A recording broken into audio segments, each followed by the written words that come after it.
지난번에 여러 가지 많은 말씀을 드렸는데 그 중에 한번 좀 더 강조하고 싶은 얘기가 취업을 좀 쉽게 해라.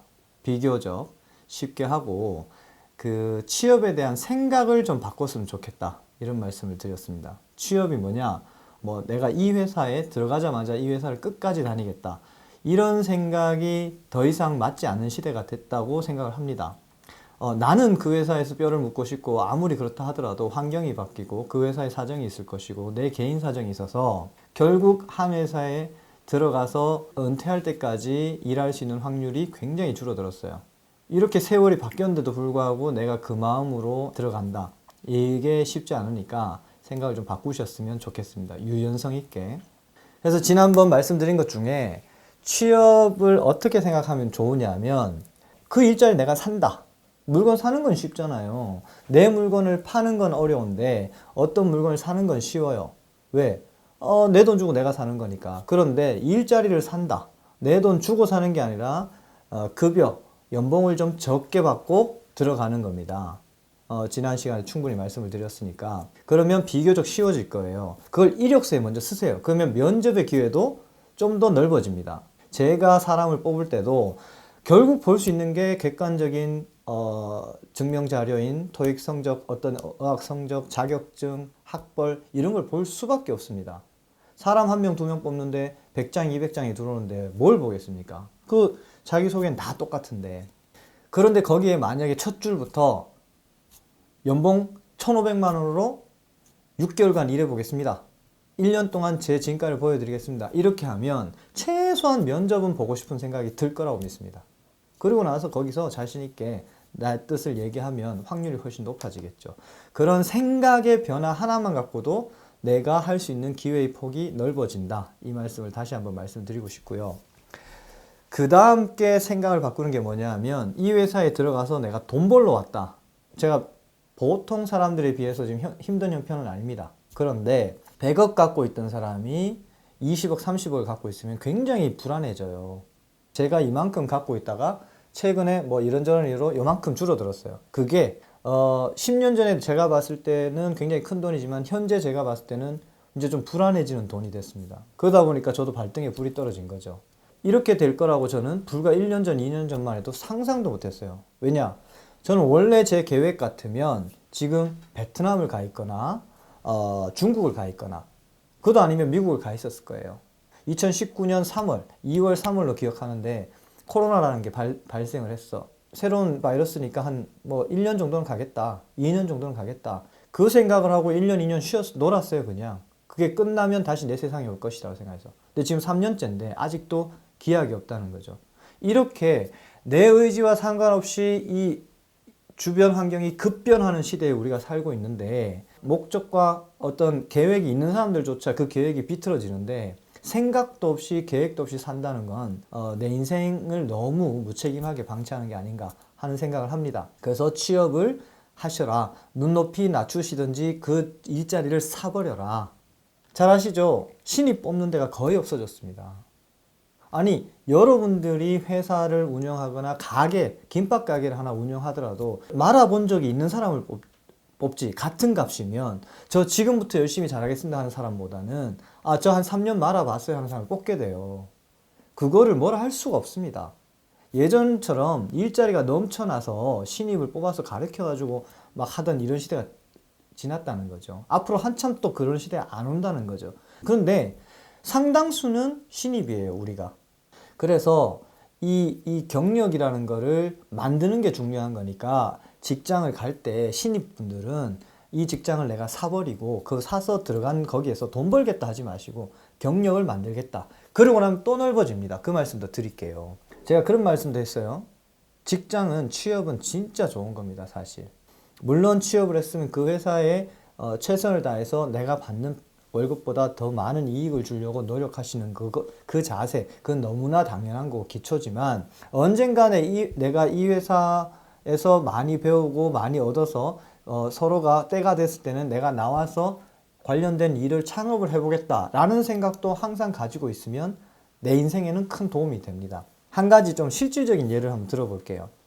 저도 우리 집사람하고 뭐 사람들하고 이제 다녀보면 맛있는 걸 찾아다녀요. 우리가 보면 주위에 이탈리안 레스토랑은 굉장히 많아요. 근데 영국 레스토랑이라든가 독일 레스토랑이라든가 프랑스 요리집이라든가 이런 건 잘 안 보이죠. 왜 그럴까 하고 한번 생각을 해보니까 독일이나 영국은 특별히 내세울 만한 음식이 없어요. 그런데 제가 프랑스를 한번 바이어를 만나러 가서 식사 대접을 한번 받았는데 정말 음식 자체가 이쁘고 다양하고 맛이 있었어요. 그 프랑스 요리가 이태리 요리하고 또 다른 어떤 매력이 있었고 아름다움이 있었고, 그런데 우리 주위에 보면 프랑스 요리 잘 없지 않습니까? 그래서 어떻게 이태리 요리는 이렇게 많이 있는데 프랑스 요리집은 별로 없을까라고 또 생각을 해보고 제가 한번 찾아봤어요. 국내에 한두 군데 있더라고요. 숙명여대 옆에 보면 뭐 학원 이름은 생각 안 나는데 그 학원이 하나 있어요. 그런데 깜짝 놀랐어요. 학원비가 1,000만 원 단위가 넘어가요. 2,000만 원이 넘어가요. 일반적인 요리 학원의 이태리 그 코스를 제가 검색을 해보면 몇십만 원 단위에서 비싸요. 몇백만 원 단위면 그 과정을 마스터하고 끝내는데 프랑스 요리는 1,000만 원, 2,000만 원 거예요. 그것도 서로 들어가려고 대기하고 있고 막 이런 것 같아요.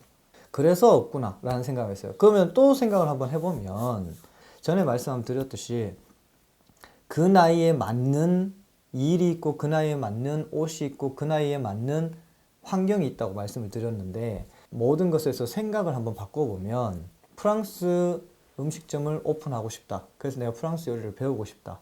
그래서 찾아보니 한국에는 학원이 두세 군데밖에 없다. 그 두세 군데의 학원비가 너무 비싸다. 그럼요, 프랑스로 날아가면 어떨까요?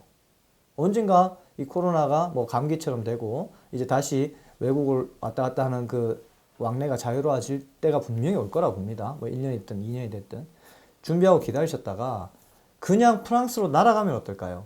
제가 전에 말씀드렸듯이 딴 데서 헛고생하지 마시고 제대로 된 고생을 한번 하는 게 프랑스로 그냥 날아간다고 가정을 해봅시다. 이것부터가 쉽진 않죠. 그렇지만 불가능도 아니고 젊은 친구들은 충분히 해볼 만한 일이죠. 그 영화 제목이 러브 액츄얼리라는 영화가 있는데 제일 거기서 유명한 장면 이런 거 있죠. 스케치북에 써서 이렇게 자기가 하고 싶은 말을 적어서 하나하나 넘기는 거잖아요. 이 넘기는 이 스케치북에 이렇게 써보면 어떨까요? 안녕하세요. 프랑스어로 안녕하세요. 저는 한국에서 온 누구누구입니다. 넘겨요. 프랑스 요리를 배우고 싶어서 이곳까지 날아왔습니다. 넘깁니다. 설거지부터 청소 뭐든지 자신 있습니다. 넘깁니다. 먹여주고 재워주시면서 요리만 가르쳐 주십시오. 넘깁니다. 열심히 하겠습니다. 라는 10장 정도의 스케치북을 만들어서 프랑스로 날아가는 겁니다. 우리나라 여권 파워가 세계 3등이라는 뉴스가 어제 나왔어요. 90일 동안 아무 제약 없이 머물 수 있습니다. 유럽은 차로 1시간, 2시간 넘어가서 다른 나라 갔다 오면 또 90일이 연장이 돼요. 자, 외국 가서 학원을 간다? 그것도 돈 많이 들겠죠. 그런데요, 파리가 있을 거고 또 뭐 다른 큰 도시들이 있겠지만 저기 시골 도시, 지방 도시 가면 사람은 별로 안 살지만 거기는 거기 나름대로 프랑스 가정식을 파는 레스토랑이 굉장히 많을 거예요. 거기에 가서 아까 준비했던 그 스케치북을 넘기십시오. 여러 장을. 넘기시다 보면 한 집 거절당하고 두 집 거절당하고 세 집 거절당하면 10집, 20집 안에서 한두 집은 한번 배워봐. 기특하네. 할 수 있는 겁니다. 그럼 아까 말씀드렸듯이 비행기값 해서 넘어가서 내가 설거지하고 청소하면서 요리를 배워서 한 서너 달 배워서 넘어오는 겁니다. 그럼 그게 학원서 배운 것보다 못할까요? 자, 생각의 전환으로 학원비 절약하고 더 제대로 된 요리를 배워서 와서 내가 프랑스 집을 열 수 있는 길이 있다는 겁니다. 그리고 그 일할 때 사진 찍으세요. 프랑스 식당 사장님, 프랑스 오신 손님, 내가 주방에서 요리를 만드는 재료를 준비하는 과정, 뭐 요리하는 과정 이런 거 다 사진 찍고 비디오 찍으세요. 그래서 내가 열은 프랑스 식당에 동영상을 계속 틀어놓는 겁니다. 그럼 내가 학원서 배운 게 아니에요. 이거는 내가 직접 그 고장에 가서 한 군데 두 군데 식당을 옮겨가면서 내가 직접 배운 거예요. 그걸 여기서 내가 펼쳐줘서 손님들한테 서빙하는 겁니다.